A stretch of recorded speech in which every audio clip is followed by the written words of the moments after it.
Hello class, today we are going to talk about section 4.7, proportional relationships. The first thing we're going to talk about is how to determine a proportional relationship from a table. There are 3 steps to follow to do this. Step 1, use a table to create ratios using the information. Step 2, simplify the ratios. And step 3, compare the ratios. What I mean by comparing the ratios is that if the ratios are equivalent or they reduce to the same number, then the table represents a proportional relationship. Please take a moment to pause this video and record these steps in your notes. Looking at the table I have here, I can create 3 ratios: 2 eighths, 4 sixteenths, and 6 24ths. My ratio are my number of dogs to the number of paws. When I reduce 2 eighths, it is 1/4. If I reduce 4 sixteenths, that reduces to 1/4. And if I reduce 6 24ths, that also reduces to 1/4.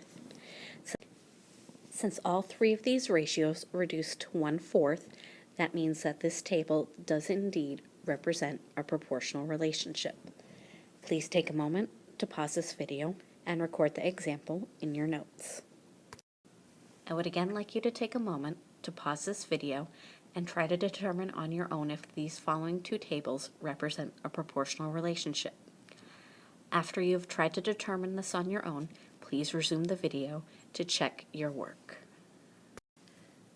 When looking at the 2 tables, I can see that I have 0 over 0, which 0 over 0 is undefined, and in a proportional relationship with looking at a table, 0 must always go to 0. So as long as 0 goes to 0, we're okay and we can keep looking at the rest of the table.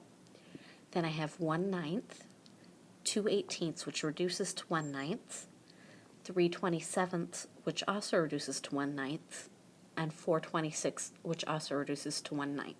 Therefore, the first table does represent a proportional relationship. Looking at the second table, I don't have 0, 0 on it to help tell me, so I'm just going to go ahead and start looking at the values that I do have. I have -8 over -18, which reduces to 4/9.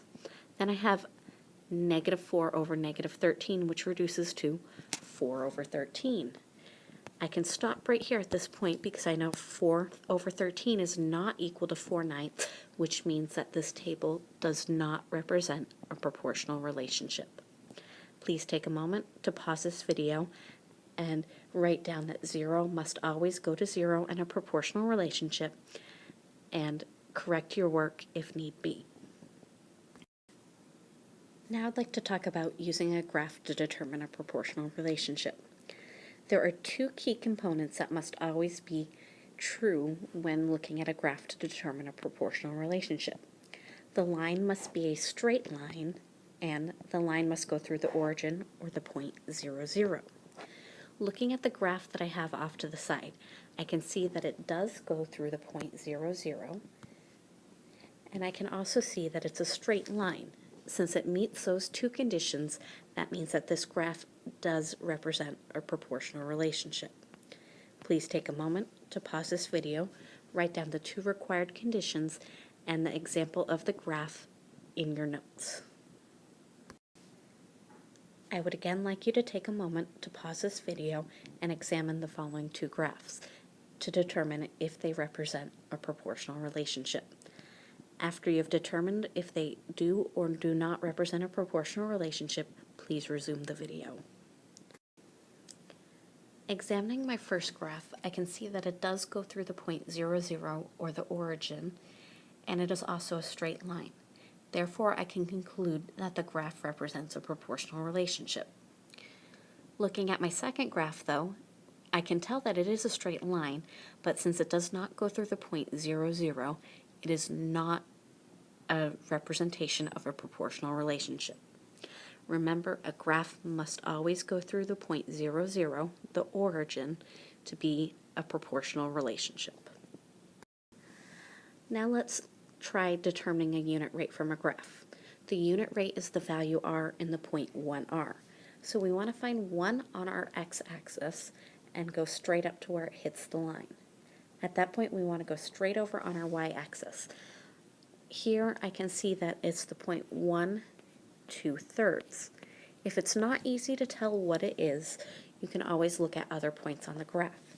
I can also see that I have the point 3, 2, and I know I have the point 0, 0 as well. If I divide 3 by 3 so that I can get 1, I end up with 1, and 2 divided by 3 is 2/3. So if you divide both numbers in the point 32 by 3, you get the point 1 2/3, which means 2/3 is the unit rate. In this case, though, since it's dollars, our unit rate would be 67 cents per pound. Please take a moment to pause this video and record this example in your notes. I would again like you to take a moment to pause this video and use the following graph to determine the unit rate on your own.